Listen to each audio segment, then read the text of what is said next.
Happy Arbor Day! Because every day is Arbor Day, and today we're going to be planting some redwood seedlings. So that's good. The way you pick a spot, 10 feet away from a redwood, but any other tree, redwoods are like on a different wavelength, and they will just use it as like a nursery tree and eventually outlive it. Boss. Wait, so it's gonna zombify any other tree? No, it's not gonna zombify it, but other trees don't live as long as the redwood, so it'll just grow, and then when the other tree dies naturally, it'll just succeed in that spot. So we could put redwoods near other trees. Yes, it's nice if it has like branches or something overhead, and if there's branch on the ground, don't be afraid to put a branch just on top of it, because it collects moisture and it drips down onto that lovely tree. You are looking for a mostly flat spot, but you can also kind of dig like a step or a basin, and you do not want it in direct sunlight. So this is the tree.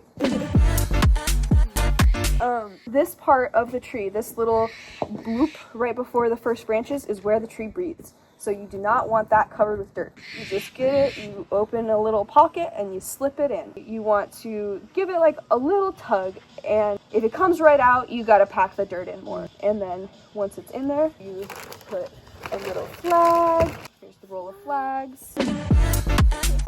Then you put a little flag and your tree is done. You do want to mulch around, pick some like leaf litter and stuff up off the ground, and the bare soil that you have made by digging, just cover that up with like leaf litter and stuff, because that will help keep the moisture in. Cool. And that's what you need to know for Arbor Day. So now we're gonna pour the water in this bag. This is water with vitamin B, which will help them with transplant shock. Yeah. Get those little thirsty trees a little drink, and they love it. Yeah. Olivia, have you ever planted trees before? Ari, did I plant trees that one time? That was trees, right? Yeah, none of our trees succeeded. We went to the rural cemetery and we were trying to plant elderberry cuttings, but it was too late, and they crisped in the sun. Yeah. But that's okay, because we can do it again. So I have planted trees once before. Oh, and then when I was little, I would get like the seeds out of all the fruit, and I would just like put it in my backyard, you know, and nothing happened. Emma, have you planted trees before? I don't think so. And if so, I've planted them when they're like kind of already big, like fruit trees and stuff. I think I may have assisted in that sort of operation, but nothing of this scale and magnitude. B, have you ever planted a tree before? I have very minimal experience with planting trees. Ari has brought me on one sort of tree planting experience. Ah, nice. But this will be like maybe my second time. Nice. I have not planted trees before, and most of my plants are actually failed plants. I've only successfully grown one plant in my life, so fingers crossed. Ari, how many trees have you planted? I was keeping track on my calendar, but I fell off a lot.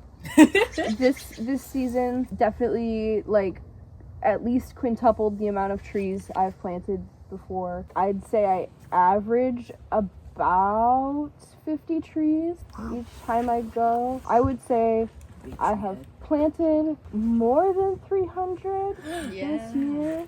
This year? Yeah. So what? Wait, 2025? Yeah, my dad is out there every fucking day. He has planted at least... He's so sick. At least 2,000. Wow. He's fucking planting like a little beast. Chris, have you ever planted a tree before? Yes, I have. Nice.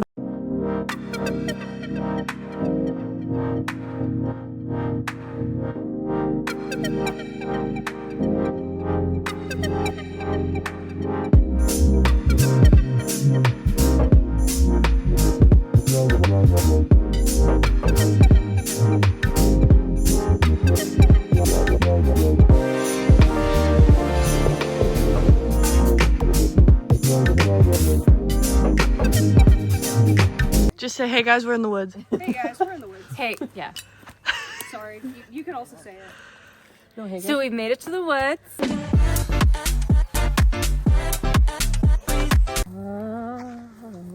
Oh.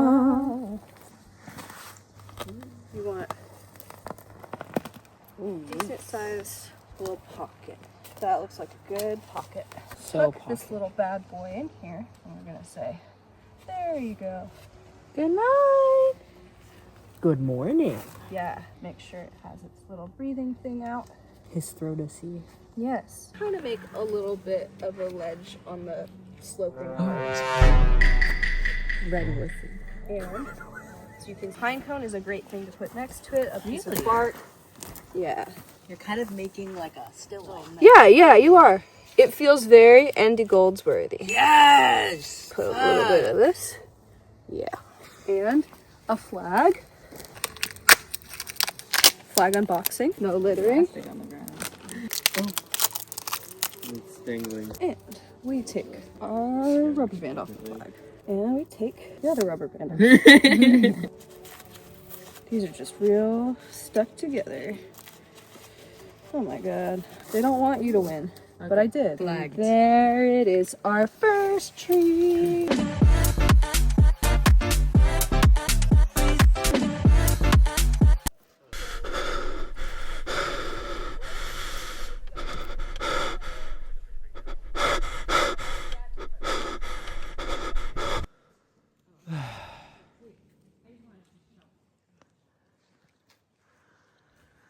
I'm lost in thought. Oh, right. That's. I thought I read what the heck of Douglas fir.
Feeling pretty. Yes, that was actually written on the description.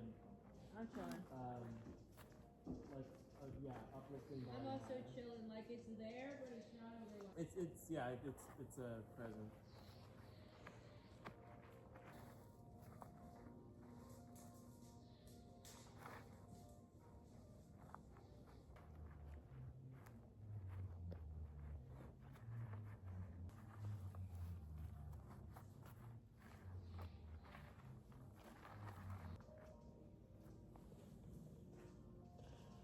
Okay, geez, sometimes I need to take a stand up.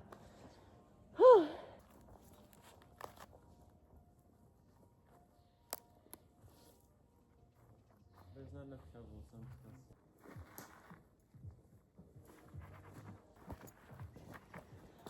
Yay! Is that your first? Yep.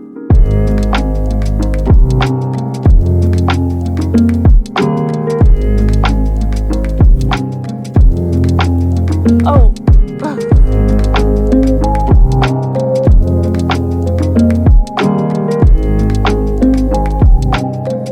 Hey guys, we're just collabing on the tree right now.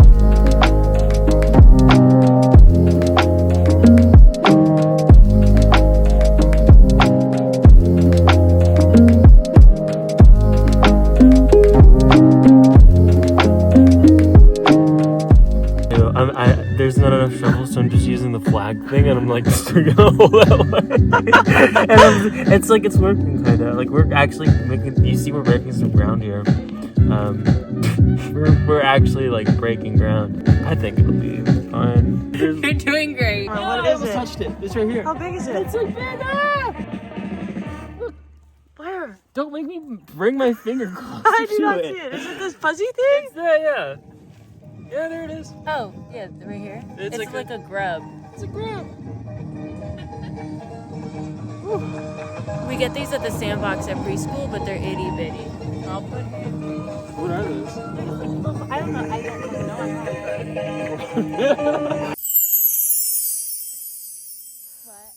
know. Chris, how many trees did you plant? Maybe like 3 or 4, Okay. maybe 5.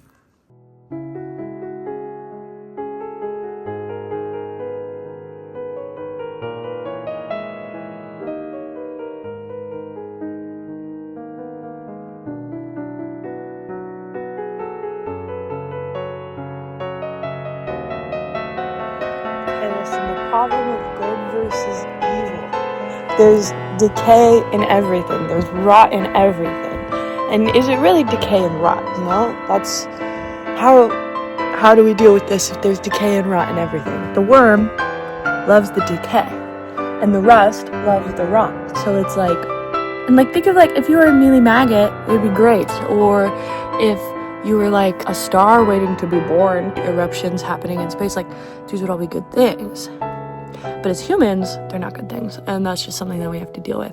And that is really the essence of the good versus evil problem that religions have been trying to figure out for many, many years, and I think I just figured it out. So, you're welcome.